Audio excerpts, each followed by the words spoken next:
Hi, I'm Sarah with Gent Heating and Cooling, and I want to take a few minutes to talk about when you should have your HVAC system serviced and the warning signs you should never ignore. Your heating and cooling system should be professionally maintained twice a year, once in the spring before cooling season and once in the fall before heating season. Regular maintenance helps catch small issues early, keeps your system running efficiently, and reduces the chances of unexpected breakdowns when you need it most. Now let's talk about warning signs. If you hear unusual noises like banging, grinding, squealing, or rattling, that's not normal.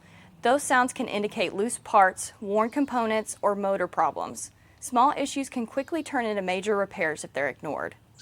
Strange smells are another red flag.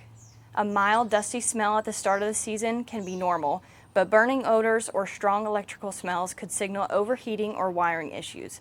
Musty smells may point to moisture or mold in the system.